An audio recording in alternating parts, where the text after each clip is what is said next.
राधे राधे दोस्तों। तो दोस्तों आज हम बात करेंगे मोटिवेशन और डिसिप्लिन के बारे में कि हमें क्या चूज करना चाहिए।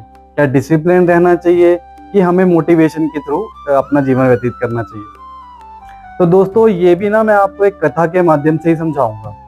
तो कथा कुछ कहती है कि ठाकुर जी के ना एक अनन्य भक्त हुए जिनका नाम था कृष्णदास जी। अच्छा, कृष्णदास जी की ना एक बहुत ही अच्छी हैबिट थी कि वो ना ब्रज में ही रहते थे।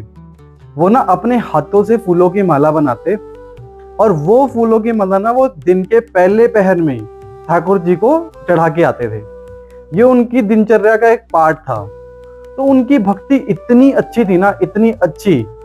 उन्होंने ना कहीं, मैं आपको एक जिक्र बताता हूँ, महाभारत पर्व का ही है कि उसमें कुछ ऐसा वर्णन है कि अगर आप कोई भी चीज ना 12 वर्ष तक लगातार करो, जिसे मैं डिसिप्लिन कह रहा हूँ, तो वो चीज आपको मिलती ही मिलती है।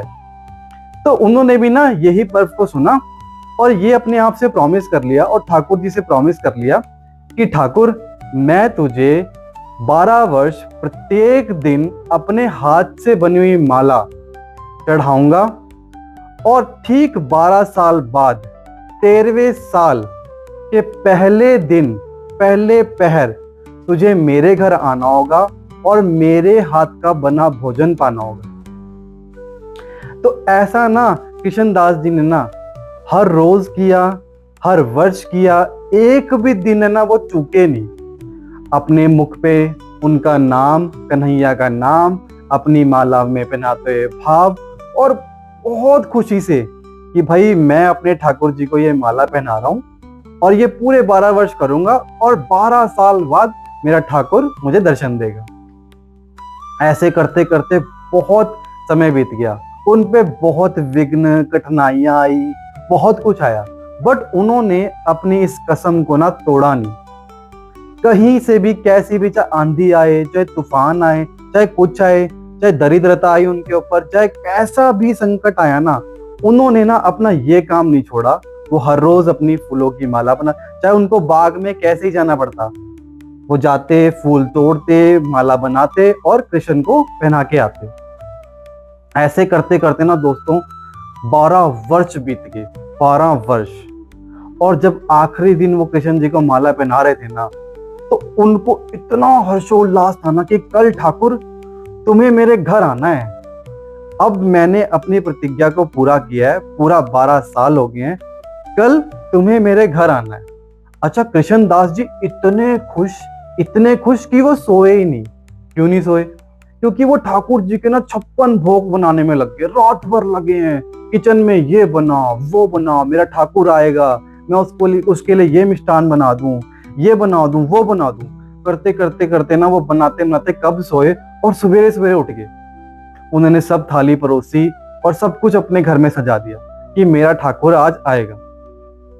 अच्छा, सवेरे के सारे पहर खत्म हो गए, ठाकुर जी नहीं आए। उन्हें बोला कोई बात नहीं, ठाकुर जी के पास इतने दर्शन लेने के लिए लोग आते हैं, बिजी हो गए होंगे, कोई बात नहीं, होता ही है। हमारे पास भी, अगर हम भी कहीं जॉब कर रहे हैं, कहीं जा रहे हैं, तो कितने लोग आते हैं, बिजी हो जाते हैं, कितने कॉल्स आते हैं, हम बिजी हो जाते हैं। तो उन्होंने ना दोपहर तक का वेट किया, कोई नहीं आया। अच्छा, ऐसे ही शाम निकल गई, कोई नहीं आया। अब है ना उनका जो हर्ष और उल्लास था ना, वो गुस्से में बदल गया। उनको इतना गुस्सा आया ना, जब वो सूरज ढलने लगा, उन्होंने ना सारा खाना समेटा, एक पोटली में बांधा और जंगल की ओर निकल गए। रास्ते में ना जहां ब्रिज पे वो माला चढ़ाते थे ना, वो तेज तेज बोलने लग गए, अरे मूर्ति है तू, मूर्ति, कोई भाव नहीं है तेरे में, कोई ठाकुर ठुकुर नहीं है। सारे लोग ना उनको सुने कि ये क्या हो गया है, ये तो इतने भाव से, इतने सालों से सारे उनको जानते हैं कि भाई पहले पहर की माला तो कृष्णदास जी चढ़ाएंगे, तभी हमारे ठाकुर प्रसन्न होते हैं। बहुत सुनाए गुस्से में, कुछ नहीं है तू ठाकुर ठुकुर, बस एक मूर्ति है, कोई भाव नहीं है तेरे में, कोई तुझे भक्तों की नहीं पड़ी। ऐसे करते करते ना वो खाने की पोटली लेके जंगल की तरफ चले गए। बोलते बोलते जा रहे थे, एक बालक वहां से ना अपनी गैया चराता हुआ जा रहा था। तो ये तो अपने गुस्से में निकल रहे हैं, जा रहे हैं। तो उस बालक ने बोला, अरे अरे अरे बाबा, कहाँ जा रहे हो, ध्यान से, आगे गैया हैं। कह रहे क्या चाहिए तुझे, क्यों परेशान कर रहा है? कह रहा, अरे बाबा जी, आगे गैया जा रहे हैं, टकरा जाओगे, ध्यान से जाओ। कह रहे कुछ नहीं होता, ठीक है मैंने देख लिया। वो कह रहे ये हाथ में क्या है? कह रहे तुझे क्या लेना है? कह रहे मुझे प्रतीत होता है कि आप है ना खाना लेके जा रहे हो। कह रहे हाँ फेंकने जा रहा हूँ। कह रहे अगर फेंकने, वो बालक बोला अगर फेंकने जा रहे हो ना तो ये बाबा जी मुझे ही दे दो, मैं बहुत देर से गैया चरा रहा हूँ और मैंने सब बहुत बहुत सवेरे से कुछ नहीं खाया है, तो आप मुझे दे दो, मेरे ही पेट में चला जाएगा। तो उन्होंने क्या बोला, ये ले तू खा ले। तो उन्होंने ना सारी पोटली खोल के रख दी। अच्छा उन्हें क्या पता था कि भाई वो कौन है? तो उन्होंने ना जब प्लेट प्लूट सब सजा दी ना तो बोले हो बाबा मेरे हाथ में देखो गोबर लगा है, मैं सवेरे से ना गैया ही चरा रहा हूँ, तो एक काम करो अब खिला भी दो इसको। तो गुस्से में ना उन्होंने फटाफट वो खिचड़ा वगैरह जो था उसको करा और उनके ना मुंह में लगाया, यहाँ तक ले आए। तो ना यहाँ से उस बालक के ना ऐसे ऐसे आंसू निकल गए। तो कह रहे अरे रो क्यों रहा है, दे तो रहा हूँ खाना। कह रहा खाना तो दे रहे हो बाबा मगर आज माला नहीं लाए। बस वो सुन के ना कृष्णदास जी के कमंडल छूट गए, सब छूट गया कि मेरे सामने स्वयं ठाकुर जी बैठे हैं। और वो भाव मैं आपको ना बिल्कुल भी नहीं बता सकता, आप सोच के देखो कि क्या भाव होगा वो। उन्होंने बहुत प्यार से उन्हें खाना खिलाया। तो दोस्तों मैं आपको सिर्फ ये बता रहा हूँ कि वो तो जो ये पर्व की मैंने बात की, ये 12 वर्ष की बात की, ये तो द्वापर है। द्वापर में तो भगवान को पाने के लिए पता नहीं कितनी मूर्ति की तपस्या करनी पड़ती थी।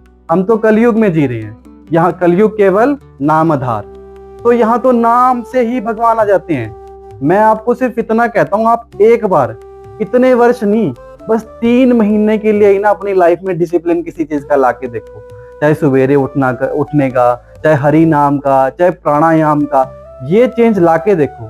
और चौथे महीने के पहले दिन है ना आप बताना कि आप में कितना चेंज आया है। अगर आप डिसिप्लिन्ड हो ना तो मोटिवेशन आपको फॉलो करेगी, आपको मोटिवेशन के पास नहीं जाना पड़ेगा। तो भक्तों राधे राधे, डिसिप्लिन रहो। और हाँ एक और चीज, जो लोग बुरे कर्म करते हैं ना डिसिप्लिन से, तो जेलें भरी पड़ी हैं उनके बुरे कर्मों से। तो डिसिप्लिन में रहोगे, जैसा तुम बोओगे वैसा तुम पाओगे। अच्छा बोओगे तो अच्छा मिलेगा, और डिसिप्लिन से बुरी चीजें भी करोगे ना तो उसका फल भी बुरा ही होगा। राधे राधे दोस्तों।